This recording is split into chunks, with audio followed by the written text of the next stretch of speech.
Alright friends, what we're working on today is a Zurn 975XL backflow preventer, which is actually a 1 inch. So what I had to tell them was a 975XL and that this was a 1 inch. And it's got some numbers, it's got like a serial number right there. I took pictures of all this, took it to my local plumbing supply store. You're not going to find that at Home Depot or Lowe's. It's going to have to be a plumbing supply type store. But what I'm going to do now is clean this thing up and prepare it to put the new parts in. And the parts come in a kit. What's wrong with this is it was leaking out of the weep hole. You can see that this is actually a drain, and it's made like this where if something happens here, if it needs to backflow prevent, it'll actually exit the water out. The reason I'm putting this over it is in case I drop something, it doesn't go down into that drain. And what happened to the old one is, I'll show you the old gasket. It's got a hole in it. So this is the plate that goes over that, and it's got an actual hole torn in it, so the water was leaking by. And what I'm going to replace is the part that goes on here, this part, and I'm going to try to unscrew this part. It actually screws in, it threads in, because I can see the new one in the kit. And this is a kit right here for it. And the kit comes with some things like it comes with that new part, which is that, and it comes with the part that screws down in there, and it actually has an O-ring behind that part. Let me pull it out of here so you can smoke it over. So look in a spring, and there's a bunch of springs in the kit. So what you do, what I recommend doing, is doing this one piece at the time. Don't pull a bunch of stuff out all at one time. Just change one item at the time. That way you don't get the springs mixed up and you don't get the anything else mixed up. And it comes with a little bit of lube. Oh, it's hard to get stuff out of this little bag.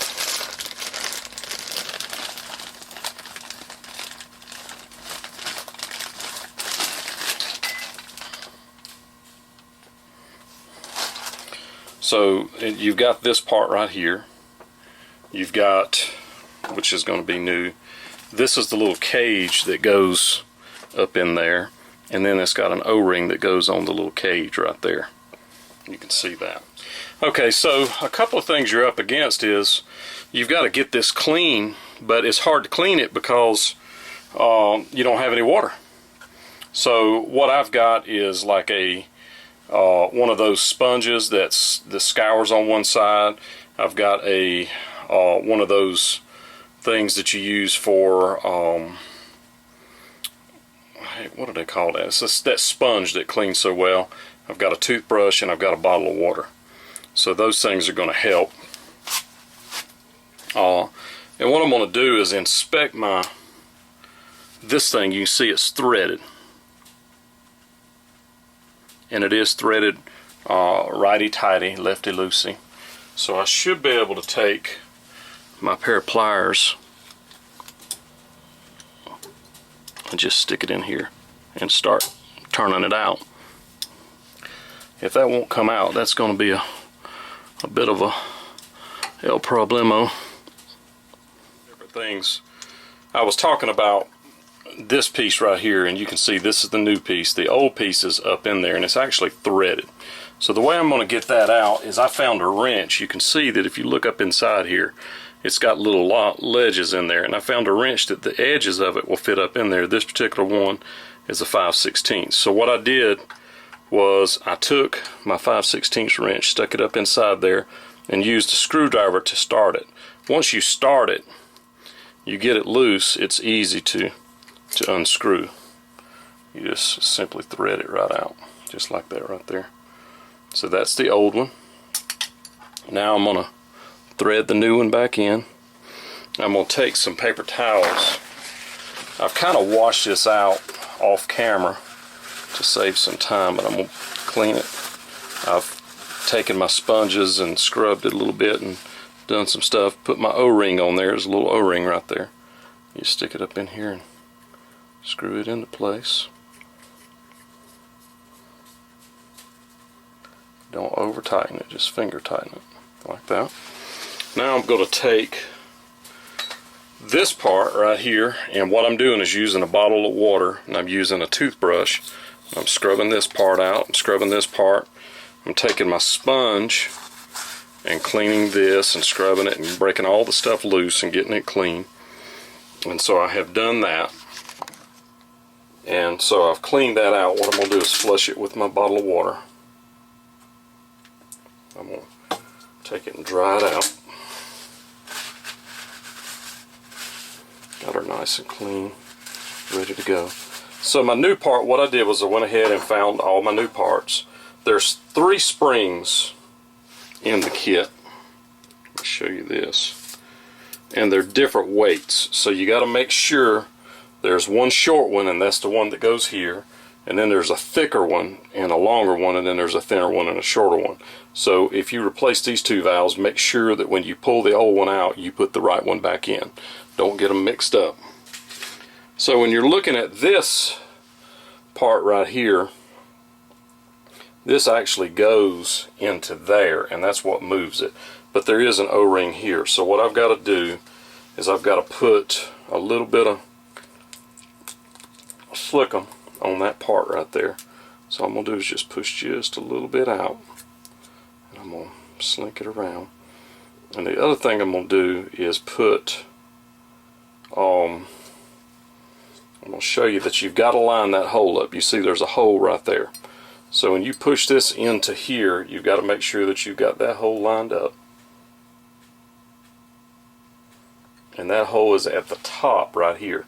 So another thing I'm going to do real quick just to show you is you want to flush this system out. So I'm going to open the water just ever so slightly, and you'll see it'll come out of this top hole. You see what it does is comes through the top hole and then filters through this thing right here and gets it all. So I'm going to show you that. Just make sure that's all clear, and it is. There's no trash or anything in there. Clean it up. Now I'm going to push this part in like this, and I'm going to start a couple of bolts. These are 1/2 inch, by the way, and I didn't use a ratchet. I just screwed them out with my fingers, just loosened them with a 1/2 inch wrench, and then screwed them out. And what I would do here is line it up and try to get them started and get it pushed in, and get a couple of them pushed in. But before you go too far and get it too tight, go ahead and put them all in. That way you know you're not pinching the gasket behind it. Actually that thing is a diaphragm is what I would call that.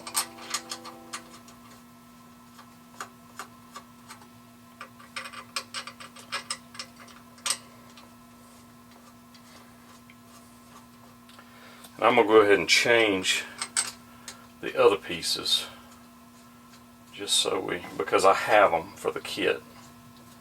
We'll go ahead and change those so you can see what to do. And so what I'm doing is slowly turning these in while taking the pressure and pushing it in, pushing the spring in.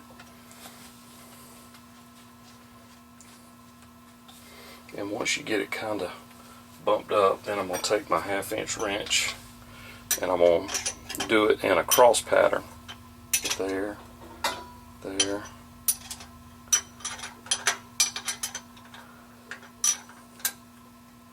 there, there,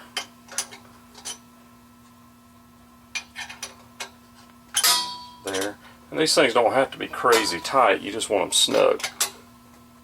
Snug, snug, snug, snug, snug. That's why I like to use wrenches, because I can control the pressure. The next thing we're going to do is I'm thinking the top one's going to have a smaller spring because it's the shorter of the two.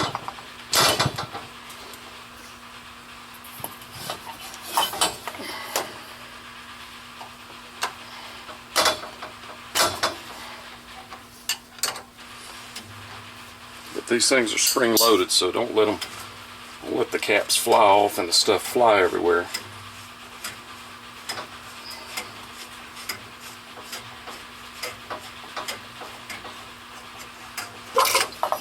Okay, so here you have that. There's an O-ring around the outside of that cap. Then there's this little diaphragm inside. And then there's a part in there that it sits on. So I'm going to go ahead first and compare my springs. This is actually the larger of the two springs, not the smaller. So on the top would be the larger of the two springs. Then I found a new O-ring to go on it. And you've got these two plungers. Let's see if the sizes are different on these two plungers or if they're identical. They look identical to me. I don't see any difference in them at all. And these do have a seat down in there that I'm going to have to turn out. I'm going to look on the directions and see if it says there's any difference. It doesn't show that there's any difference between those two. They're basically the same thing. So what I'm going to do is find a wrench that'll work inside this little lock. Alright, it turns out that my adjustable wrench actually fits it. So I put it down in there and turned it, and voila, there it goes. So I'm going to make sure that these both look the same, and they do. And so I'm going to screw this down into that bore.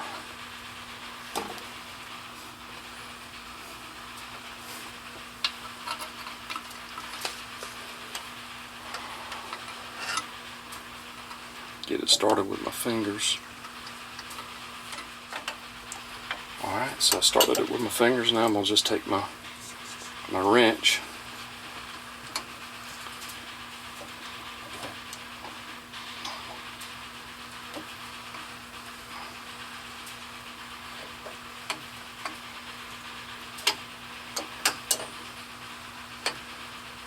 and turn it until it seats.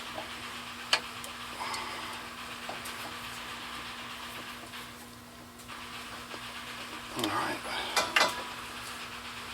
that's all the way in. Now I'm going to take my brand new spring, my brand new valve, and the top I've put a new O-ring on it.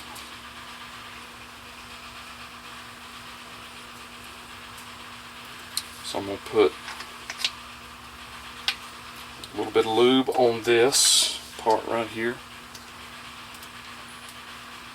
Not much, you don't have to load it up, but that thing needs to be able to slide, needs to be able to move inside of this part right here. So I'm going to slip this inside of there. I'm going to take my spring and put it here, and slip this down into here, straight.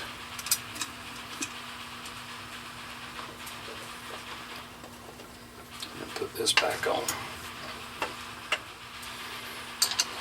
And I'm going to do the same thing on the bottom.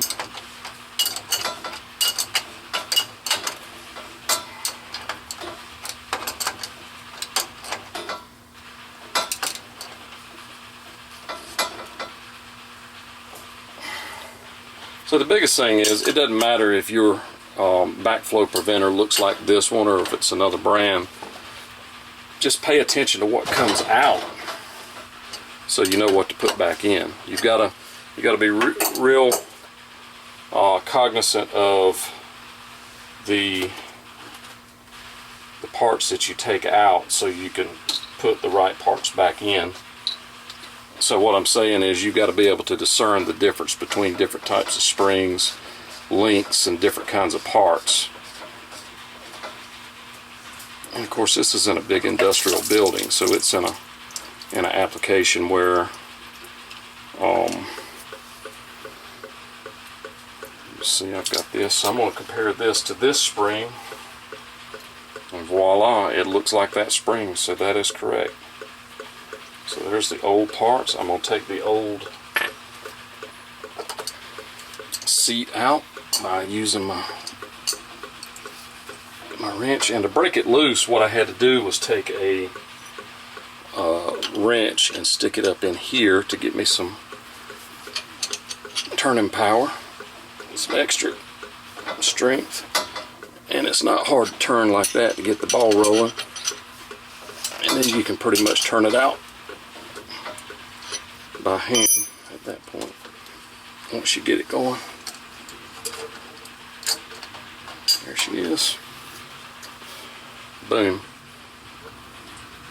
And the point of this device is to keep water contaminants from going backwards and getting into the to our drinking water source, which is, in my opinion, would be virtually impossible. But your government seems to think that it is possible. So if it was possible, how would they keep somebody that wanted to harm our water source from doing it, if it's that easy to do? And I don't know about you, but water runs with pressure, not against pressure. So I don't see how it's even possible to contaminate something that's got pressure coming out of it without being at the source where the pressure's coming out.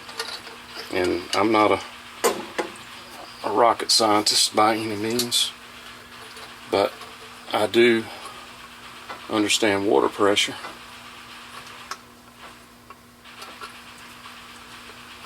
And if you were wanting to introduce something into water that's under pressure, you would have to have more pressure than the pressure coming out of that vessel to introduce water into it. So to introduce anything into it other than standing there and pouring it in. So I don't see how this even helps. It's just more government regulation, in my opinion, around. Okay, it feels nice tight to me. Alright, so I'm going to put a little slickum on the new valve that goes up in that bore.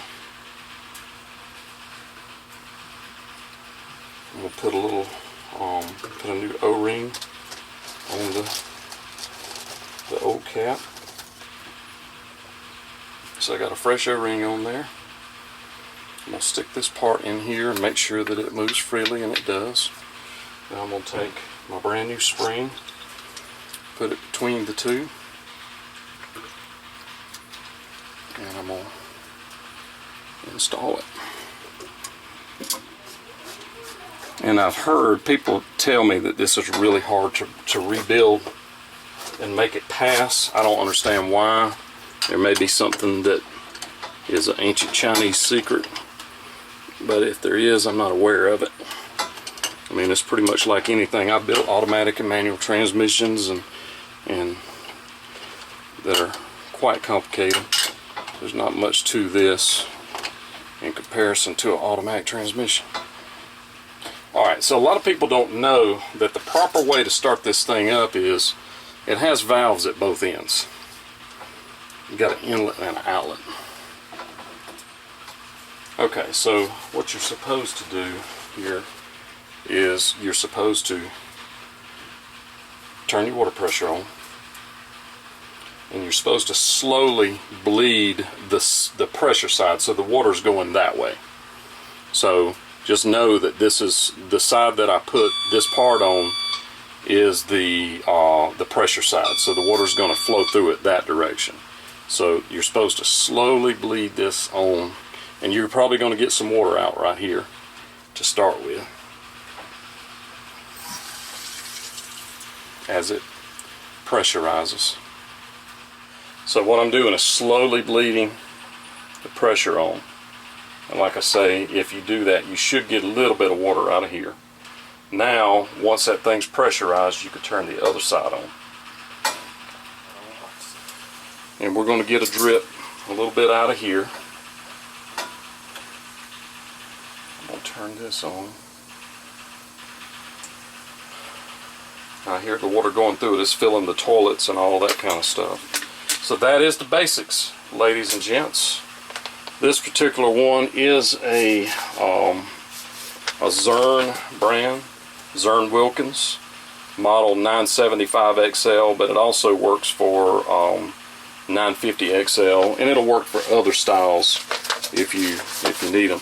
This particular kit, the part number was I don't know if this is a universal part number, but it's a RK34-975 XLC 3/4 to 1 inch repair kit, and I paid $80 for it. So there it is, ladies and gents. Backflow valve rebuilt. Work. Did in fact work.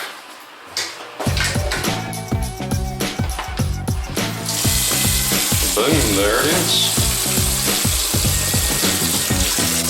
Look like a champion.